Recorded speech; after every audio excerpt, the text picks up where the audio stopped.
Please rise for the Pledge of Allegiance.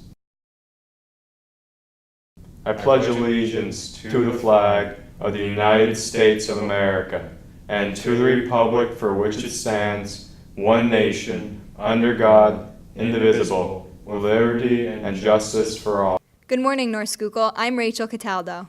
And I'm Sadie Chakotis.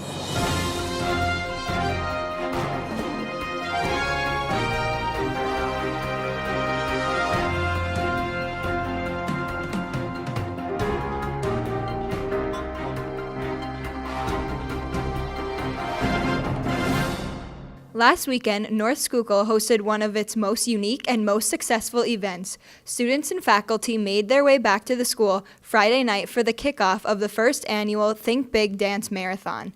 For 12 hours, students played games, danced, and enjoyed all of the fun activities. Throughout the course of the year, donations were made, and at Saturday morning's conclusion of the marathon, a grand total of $11,002.06 was revealed. Let's see the dollars and cents of it. Luke, I think you're going to get things started.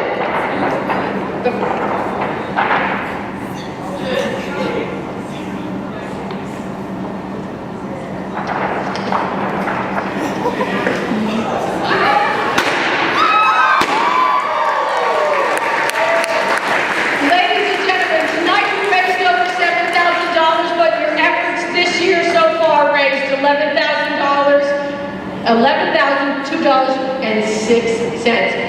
Ladies and gentlemen, thank you very much, and we hope you love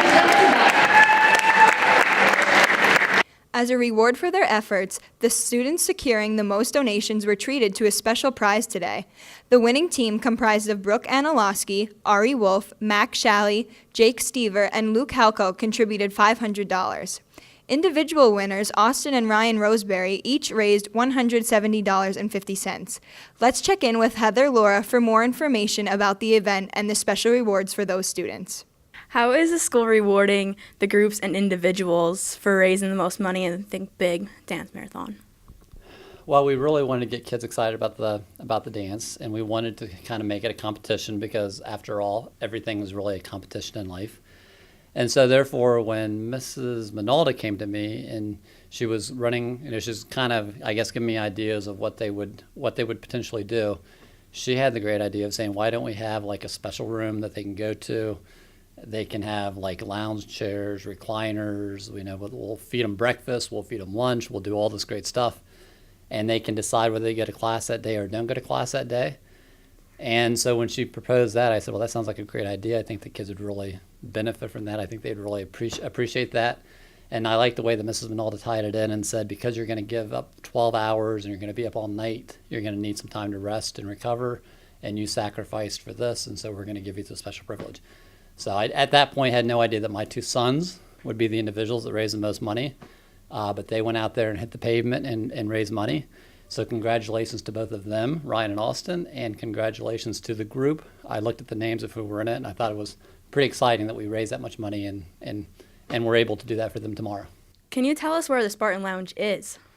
Okay, and I was kind of curious to see, because when Mrs. Minalda came to me, she said, here's my idea. Now, I just approved it, and so she did all the work. And what I found out is they're doing it in the SGI room, which is the large room that has a bunch of tables in it. And they're going to kind of cater the lunch, cater the breakfast, do that kind of stuff.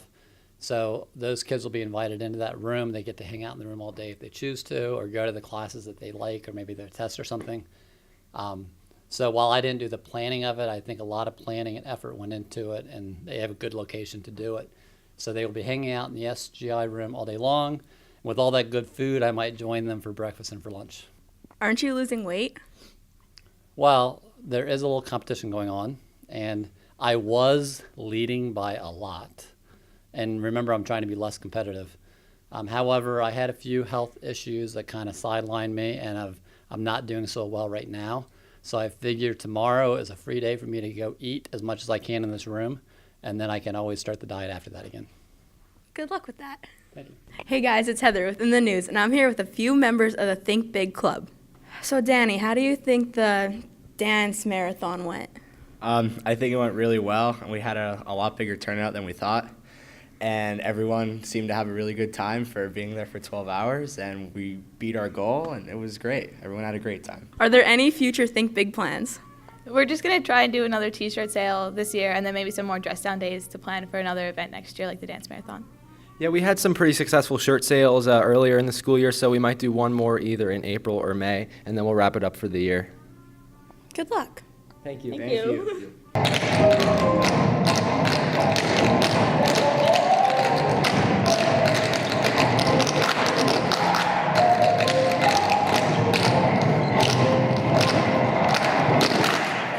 Over time, it seems that the general population usually becomes more accepting of elements that once had a largely negative perception.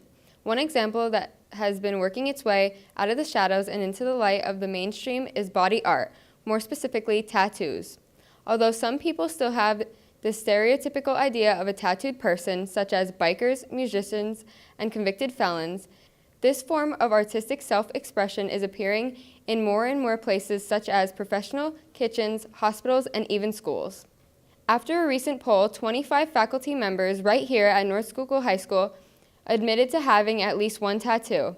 And this may come to a surprise to you, but more than 2/3 of that number is female. Jordan Domler has more with this story.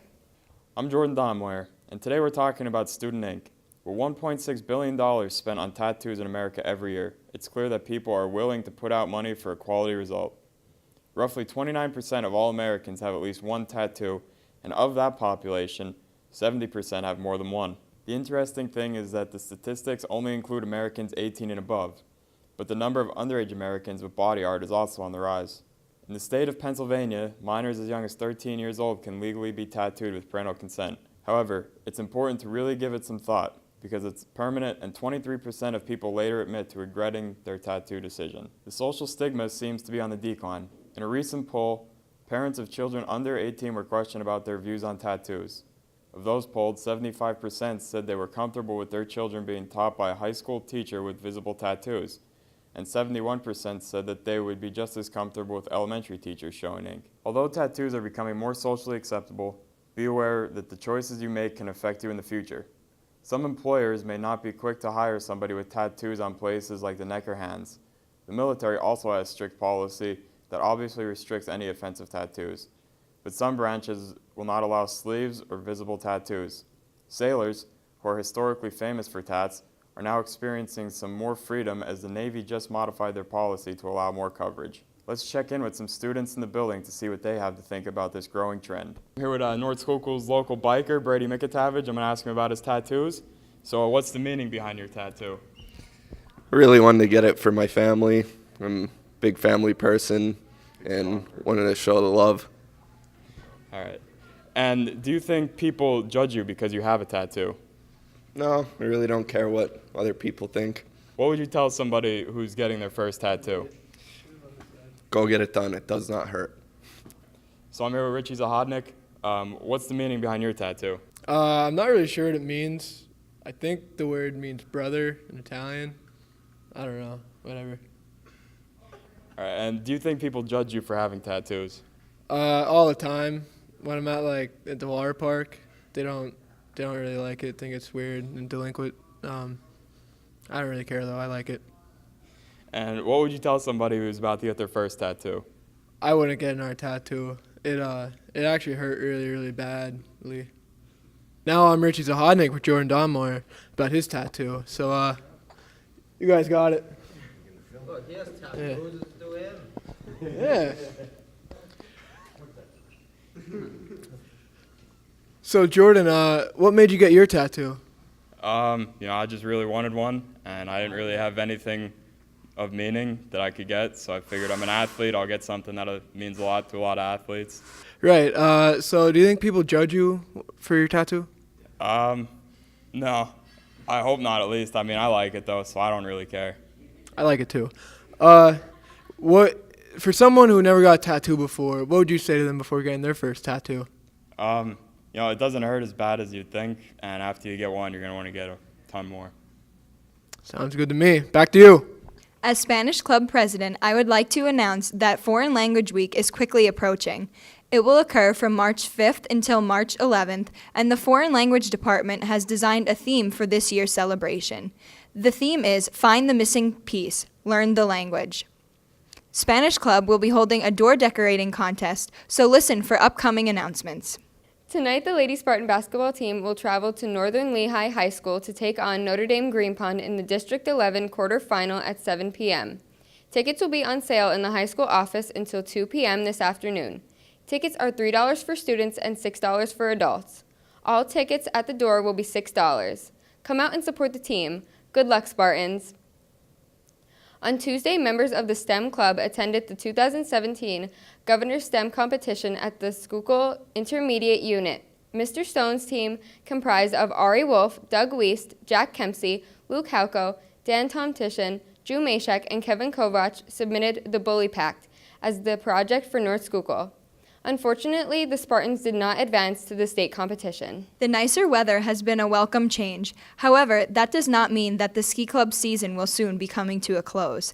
The final trip will take place on Saturday, March 4th at Elk Mountain. If you're interested in possibly joining the ski club next year, check out this footage of our students on the slopes.